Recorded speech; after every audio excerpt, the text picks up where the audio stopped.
পপু কলেজে যাবে, ঘড়িতে অ্যালার্ম দিয়ে রেখেছিলাম। ও বাবা, সেটা ঠিক টাইমে বাজেনি।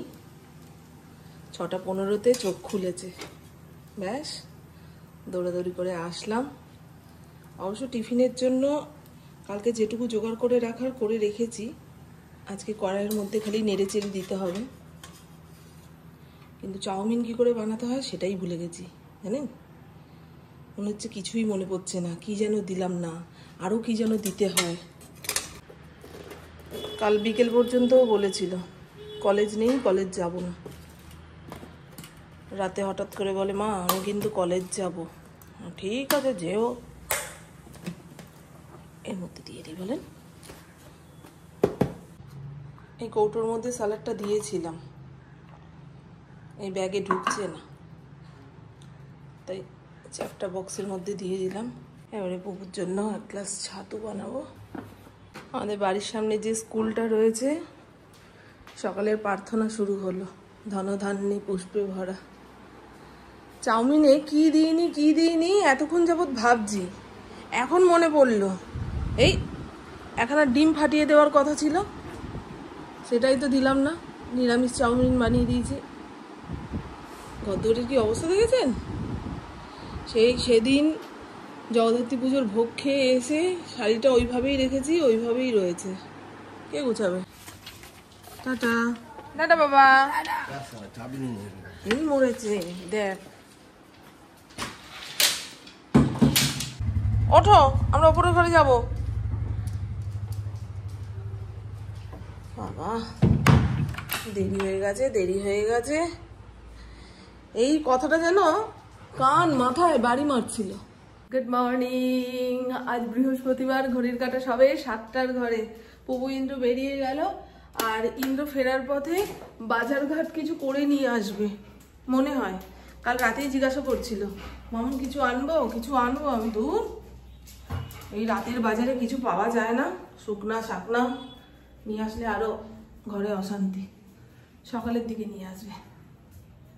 বাজারের কথা সে ভুলবে না, না করতে বললে তো করবেই, আর করার কথা থাকলে তো বাজার তুলে নিয়ে চলে আসবে। তার উপরে শীতের সবজি উঠে গেছে। বাইরের পরিবেশটা যে কি সুন্দর। এখন যাব না মা ছাদে? আমার ফরিন দেখুন ছাদে যাওয়ার জন্য হাঁটুপাকু করছে। এখন যাবো না, একটু পরে যাই। গাছেরও নাকি ঝাঁটা দিয়ে ঝুল ঝাড়া লাগে, কি করবো। আমার ফড়িং মাঝে মধ্যে এই জানলার সামনে এসে দাঁড়ায়, তো মাকড়সা ফাকড়সা মুখে দিলে না বিপদ আছে।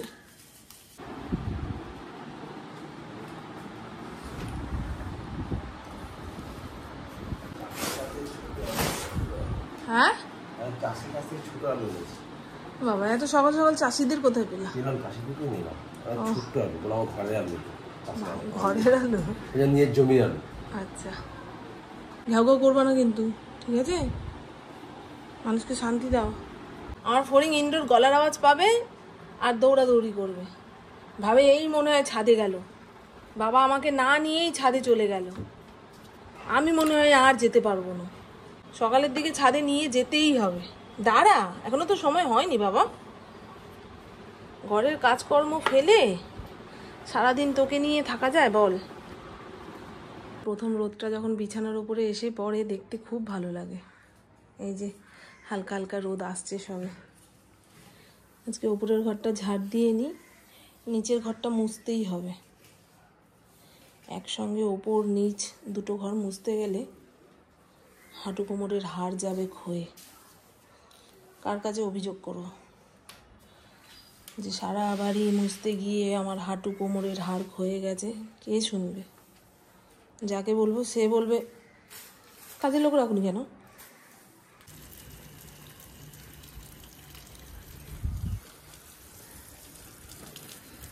চেয়ারের মাঝখানটা ফুটো করে দিতে হবে, নাহলে বৃষ্টির জল শিশিরের জল জমে মাঝখানটা পুকুর হয়ে থাকে। আজকে আমাকে ঠাকুর পুজো দিতে হবে না, ইন্দ্রই দিয়ে নেবে। আর এখানে কিছু পুজোর শাড়ি রয়েছে আর কিছু পুরনো শাড়ি রয়েছে। পুজোর শাড়িগুলো আমি পরে গুছিয়ে গাছিয়ে রেখেছি। তারপরে পপু টিচার্স ডেতে গেছে, বিজয়া সম্মেলনীতে গেছে, বন্ধুর বাড়ি কালী পুজোর ভোগ খেতে গেছে। মানে আমার শাড়িগুলো পরেছে কম, নেড়েছে ঘেটেছে বেশি। শাড়ি অনেক বেশি হয়ে গেছে জানেন, রাখার জায়গা নেই। এই সবুজ শাড়িটা আমার ভাইয়ের বউ চেয়েছিল যে দিদি একখানা সবুজ শাড়ি দেবে, তো আপাতত এই ওয়ার্ড্রপে রাখলাম। এরপরে ভাজভুজ করে ওপরের ওয়ার্ড্রপে নিয়ে গিয়ে রাখতে হবে, কারণ যেগুলো সবসময় ব্যবহার হয় না সেগুলো ওপরের ঘরের ওয়ার্ড্রপে রাখলেই ভালো। পিওর সিল্ক শাড়িটা দেখুন কত যত্ন করে রাখলাম। এবছর পুজোর সবচেয়ে প্রিয় শাড়ি। পিওর সিল্ক শাড়ি মানে ব্যবহার না করলে ভাজে ভাজে কেটে যায়। আমার বিয়ের আগের একটা পিওর সিল্ক শাড়ি রয়েছে, অনেক দাম দিয়ে কেনা হয়েছিল, ইন্দ্রই দিয়েছিল, ভেতরে ভেতরে কেটে গেছে। জিনিস ফেলবো বললেই কিন্তু ফেলা যায় না, দেখবেন মনে হয় থাক, আর 2 দিন ব্যবহার করতে পারলে ভালো। আর 2 দিন ব্যবহার করে নিই। সাইকেলে করে ছাতু ভাঙাতে আসে, সেই ছাতুওয়ালার থেকে কতটা ছাতু এনেছে, ছোলার কাঁচা গন্ধ। পুপুও খেতে পাচ্ছে না, ইন্দ্রকে দিচ্ছি, ইন্দ্রও বলে কবে শেষ হবে গো, আরও আছে। মানে এতটাই খারাপ। যাই হোক, আমার চোখ ঠোক লাল হয়ে গেছে, সেই সকাল থেকে টানা অনেকগুলো কাজ করে নিয়েছি। ইন্দ্র খেয়ে দিয়ে বেরিয়ে যাক, আমি একটু চায়ে চুমুক দেবো, আধা ঘন্টা চোখ বন্ধ করে শোবো, তারপরে দুপুরে রান্না বান্না। দেখুন না, পালং শাক নিয়ে এসছে। আমার সবচেয়ে খারাপ লাগে পালং শাক, যেভাবেই রান্না করি না কেন তিতা। মূলো শাক এনেছে, ছোট আলু এনেছে, আর 2টো ফুলকপি এনেছে। পালং শাক, ফুলকপি, বাঁধাকপি এগুলো খেলে আমার থাইরয়েডের সমস্যা আরো বেড়ে যাবে। এইবার কাকিমার শরীরটা মনে খারাপ, সকাল থেকেই দেখছি লোকজন আসা যাওয়া করছে। ছাতু মুড়ি এনা প্রভু, হ্যাঁ ওনার তো ওই ব্রেনে টিউমার হয়েছে, সেই টিউমারটা অপারেশন করার পরে এখন বিছানায় পড়ে রয়েছে। চিনির পরিমাণটা আগে দিয়ে নিই, তারপরে বকর বকর করি। দুধ চা চিনি ছাড়াও খাওয়া যায়, কিন্তু রচার মধ্যে একটু চিনি বেশি না দিলে সেই চা গরম জলের সমান। আর মাছটাকে ভেজে তুলেছি। আর মাছ বেশি ভাজলে না ছাবড়া ছাবড়া হয়ে যায়, রাবারের মতন হয়ে যায়। আর এখানে চাল কুমড়োটাকে একটু ভাপিয়ে তুলে নিয়েছি। মাছের ঝোলটা রান্না হয়ে যাক, তারপরে আমি আমার রান্না করব, কারণ এই মাছ আমি খেতে পারবো না, আপনাদের বারবার বলছি। আর শুধু তো চাল কুমড়োর ঘন্ট দিয়ে খাওয়া যায় না, কটা ফুলকপির বড়া ভাজবো, তাই ফুলকপিটাকে ছোট ছোট করে কেটে লবণ হলুদ দিয়ে ভাপিয়ে নিলাম। চলুন জয় করি। আমার রান্নাবান্না কমপ্লিট, ঘড়ির কাঁটা 1:30টার ঘরে। ফড়িংকে খেতে দিয়ে দিয়েছি। এই হলো ফুলকপির বড়া, গরম গরম খেতেই ভালো লাগবে। ইন্দ্র কখন আসবে কে জানে, এখন এসে গেলে দুজনে একসঙ্গে খেতে বসতে পারতাম। চাল কুমড়োর ঘন্ট বড়ি দিয়ে, ছোট বড়ি আজকে আনবো যদি ইন্দ্রের সঙ্গে বেরোইতো। আর এই হলো আর মাছের ঝোল, পেঁয়াজ রসুন দিয়ে করেছি। পুপু ইন্দ্র খাবে তো, একটু পেঁয়াজ রসুন দিয়ে না করলে এই সমুদ্রের মাছ, সমুদ্রের মাছই তো, আর মাছ কি জানি বাবা ভুলভাল বলছি কিনা। ঠিক আছে, দৌড় দিয়ে বাবাই আমি করে না। পাশের বাচ্চাটা ওই বাঁশি বাজাচ্ছে, আওয়াজ শুনে এখন বাঁশিটা আমায় দে তো, আমি একটু বাজাই। পাশের বাড়ির কাকিমার শরীরটা খুব খারাপ, ওনার ব্রেনে টিউমার হয়েছিল, সেটা অপারেশন হয়েছে, ভাড়া থাকে। সেই সকাল থেকে গোগানি দিচ্ছে, রান্না করতে করতে কানে আসছে তো, মনটা কেমন খারাপ হয়ে যাচ্ছে, ভাল লাগছে না। তাই ভাবছিলাম কতক্ষণে রান্নাবান্না শেষ করে ওপরের ঘরে যাব। এখন ভয় ভয়ও লাগে, এরকম গোগানি শুনলে ভাড়া থাকে। চলুন না, আর 10 থেকে 15 মিনিট ইন্দ্রর জন্য অপেক্ষা করি, তারপরে না আসলে খেতে বসবো। মুখ চোখ কালো হয়ে গেছে না,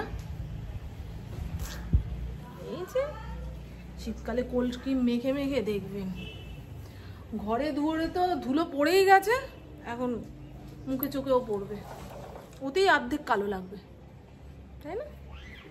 শীতকালে যতই যা মাখি না কেন, স্কিন কিছুতেই চকচক করে না। আর কয়দিন পরে দেখবেন ফেস ওয়াশ দিয়ে মুখই ধুতে ইচ্ছা করবে না।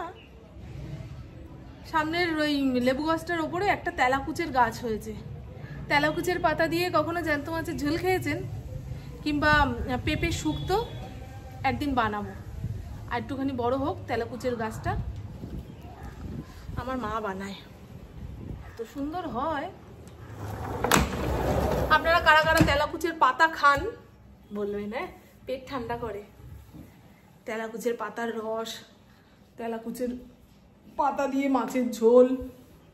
এই দেখুন এতক্ষণ কি শুনছিলাম, ওই গোগানি যাতে বারবার কানে না আসে। প্রেমানন্দ মহারাজজির সৎসঙ্গ আমার বেশ ভালো লাগে, ভেতরে আধ্যাত্মিকতা আসে, ভগবানের প্রতি একটা আলাদা রকম ভালোবাসা জন্মায় এই প্রেমানন্দ মহারাজজির কথা শুনলে। ভগবানের উপরে টান থাকলে দেখবেন জীবনের কোনো দুঃখই আর দুঃখ বলে মনে হবে না। ভগবান নিজেও এসেছিলেন, কত দুঃখ পেয়েছেন। সারাক্ষণ কংস মার্ডার করতে আসবে, কিংবা কংসকে মারতে হবে। পুতনা রাক্ষসী এসছে ভগবানকে মারার জন্য, রাধার বিরহে কতদিন তাকে কাটাতে হয়েছে। তাহলে সেই ভগবান হয়ে যদি এত দুঃখ সহ্য করতে পারে, আর আমরা তো নর্মাল পাবলিক। বালিশ এনেছো? ওষুধ টোষাদ দিয়ে নিয়ে এসছো? করছি দাঁড়াও, মেয়ে এসে গেছে তো, করছি দাঁড়াও। আসো বসো। মানে কি বলবো বাবা, এত জোরে চিৎকার দিচ্ছে, আমার বন্ধুরা ভাববে তুমি এরকমই করো আমার সঙ্গে। আমি এরকম কথাই বলে জীবনে এরপরে তোমার নামে যা বদনাম করবো সব মেনে নেবে। এগুলো বলো না। তাহলে আমি জীবনে চিল্লিছি না। হ্যাঁ, এই দেখুন বন্ধু, আমি যে অর্থোপেডিক বালিশটা ইউজ করতাম তাতে ঘেঁটি ব্যথা হচ্ছে, তাই পুবুকে স্টেশন থেকে আনার পথে একখানা শিমুল তুলোর বালিশ নিয়ে এসছে। যাই বলুন, ইন্দ্র আমাকে ভালোবাসে। এই এত উঁচু করে নিয়ে এসছো কেন গো? উঁচু করে তো নিচু হয়ে যাবে বললো। হ্যাঁ বাবা, মেয়ে এখন বলে যে টিফিন বক্স কলেজেই ফেলে এসছে। তাহলে কি বলবো বলুন, নতুন টিফিন বক্স, যদিও আজকে টিফিন বক্সটা দিইনি, ওই ব্যাগটার মধ্যে পুরনো টিফিন বক্স ভরে দিয়েছি। কিন্তু এইরকম ভুলোমন হবে কেন? অন্যর ব্যাগে চলে গেছে। সে যাই হোক, চলুন, পরের দিন নাকি ফেরত নিয়ে আসবে, আমাকে চিন্তা করতে না করলে।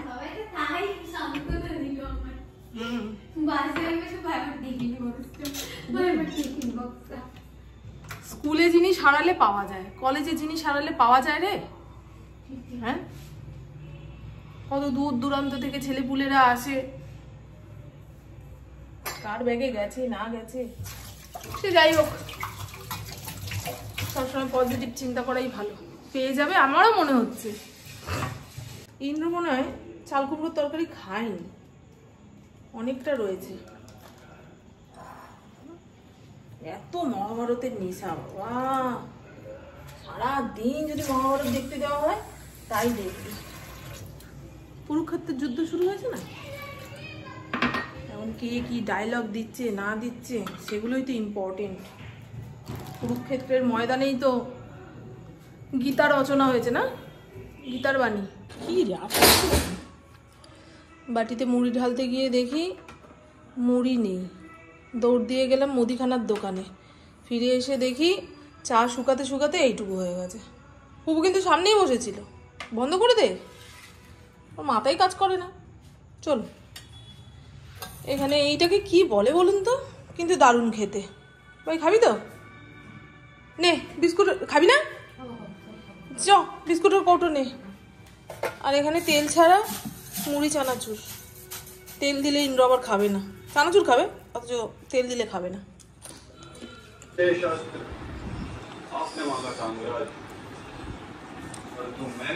তুমি নাকি আমার জন্য ছোলা মাখা আনতে দিচ্ছিলে না মেয়েকে?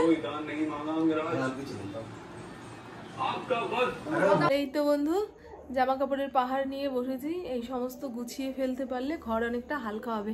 আর ওয়াশিং মেশিনে যে কটা জামা কাপড় কাঁচা অবস্থায় ছিল সেগুলো মেলে দিয়ে আসলাম। খুব অল্প স্বল্প জামা কাপড় ছিল, ওকে বললাম আয় খাইয়ে দিই, ঘড়ির কাঁটা 9টা 7 ঘরে, বলছে না একটু পরে খাবো।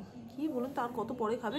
আমি একটু ভাত খেয়ে আসলাম, বেশি দেরি করে খেলে আবার হজম হতে চাইবে না। ইন্দ্রও চলে আসবে। আর হস্তিনাপুরের বাড়ি থেকে আমার মেজদি ফোন করেছিল, ওদের ঘরে কার্তিক পুজো।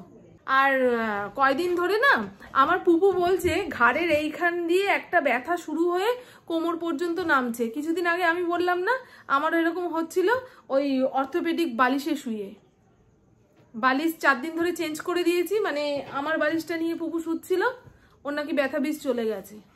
এখন বলছে হ্যাঁ গো মা, ওই বালিশের জন্যই হচ্ছিল। আমি দেখ, মায়েরা সব বোঝে। আগের দিনে ডাক্তাররা জানিস এত পরীক্ষা নিরীক্ষা করতো না, নাড়ি টিপে বলে দিত যে রুগীর কি রোগ হয়েছে। এখন তো কিছু হতে না হতেই আগে পরীক্ষা করো। এই আমারও কয়দিন ধরে ইন্দ্র বলছে রক্ত পরীক্ষা করতে হবে, রক্ত পরীক্ষা করতে হবে। কোলেস্টেরলের ওষুধ এখন বন্ধ রেখেছি, রক্ত পরীক্ষা করা হবে, তারপরে আবার ওষুধ চালু।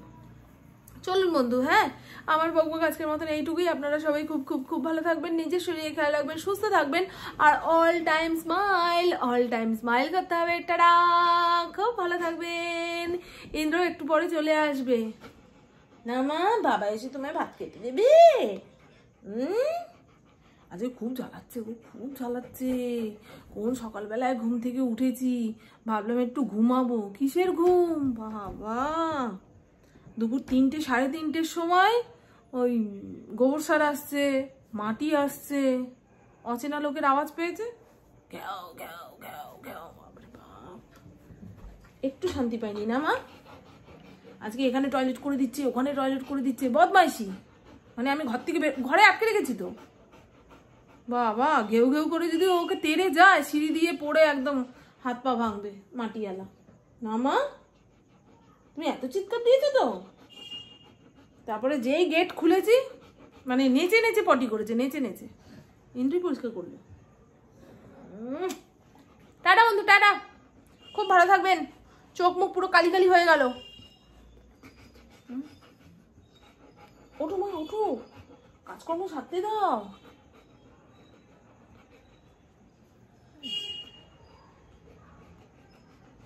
আমি কাজকর্ম করতে দাও। মানুষের বাচ্চা হলে কদর করতাম, যে না বাবা ছেলে কাজ করতে দিচ্ছে না। 4 পায়া কুত্তা যদি কোলে উঠে বসে থাকে, তার জন্য মা কাজ করতে না পারে, লোকে কি বলবে? আদিক্ষেতা না গো, ও আমার জান, পরাণের পরাণ।